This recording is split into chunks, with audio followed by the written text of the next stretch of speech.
Alors,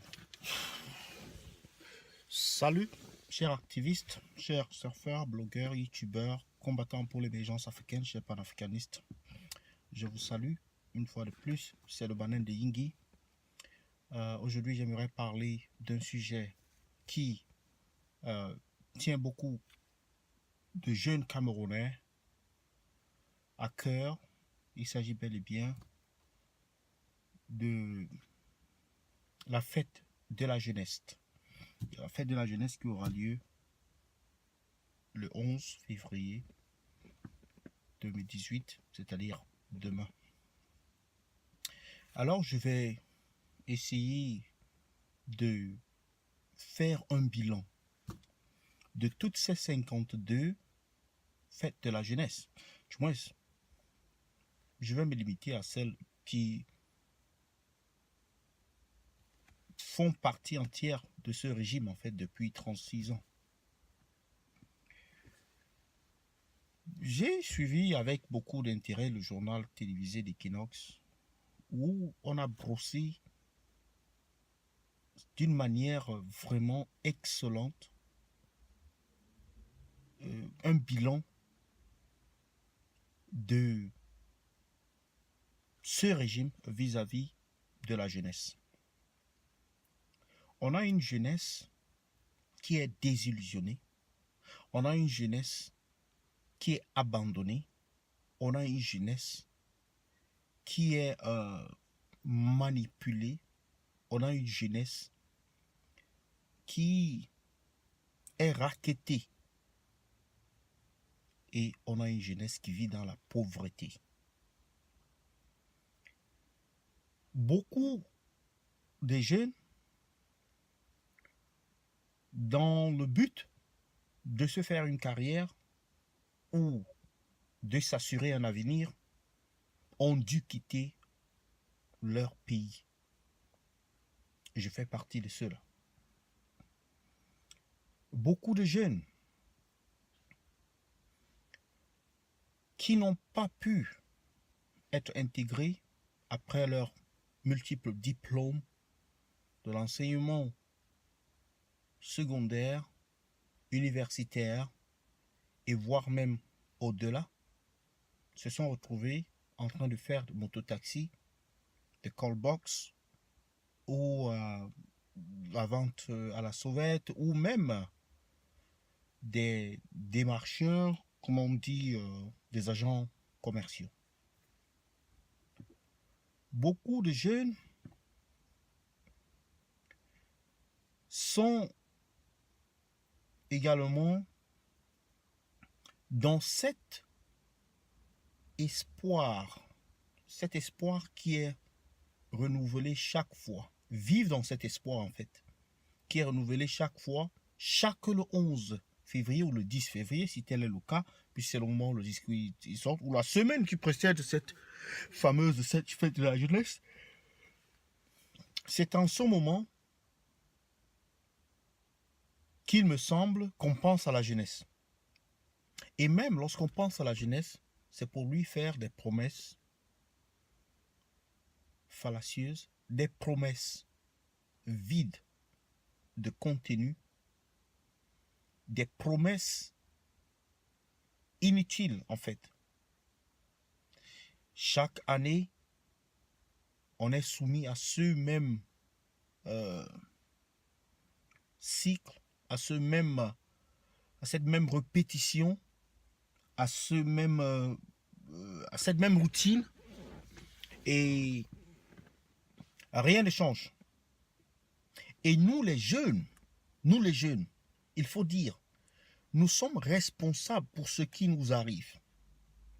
Nous les jeunes, nous devons prendre une grande part de responsabilité dans ce qui aujourd'hui est notre avenir. Puisque si il faut parler dans ces termes, il est clair qu'on n'a pas d'avenir. Pourquoi on n'a pas d'avenir? Parce que soit nous avons continué religieusement à voter pour un régime sous l'influence parentale ou bien par culture parentale, voter pour un régime en fait qui ne nous sert à rien. Il n'y a pas des écoles, un pays comme le Cameroun, des universités d'État, il n'y en a même pas une dizaine. C'est-à-dire des vraies universités, c'est-à-dire quand on parle d'université, il faut vraiment, la preuve elle est là. Si l'un de nos dirigeants est malade aujourd'hui, il faut l'évacuer en Europe. Ça, c'est une preuve simple. Pourtant, nous avons des médecins que nous formons. Il y en a même qui se forment à l'étranger, mais simplement, ils n'ont pas la place chez eux. Ils ne peuvent pas, n'est-ce pas, trouver du travail dans leur propre système. Donc, cette fête qu'on appelle fête de la jeunesse, moi j'ai baptisé cela fête de la moutonnerie. Parce que, en fait, on a pris des jeunes pour des cons. On a pris toujours des jeunes pour des cons. Et il est temps que cela cesse. Il est vraiment temps que cela cesse. Il faudrait qu'on prenne notre destin en main. Et qu'on commence à prendre des décisions responsables. Qu'on commence à prendre des décisions qui nous serviront à nous, qui aideront nos enfants à avoir un futur meilleur. Pas le futur que nous avons, pas ce que nous vivons. Et c'est cela qui est l'enjeu d'aujourd'hui. Cette jeunesse-là, qui est passive, cette jeunesse-là, qui accepte d'être marginalisée, cette jeunesse-là, qui est contente de recevoir des miettes des ressources de l'État, nous vous adressons un message.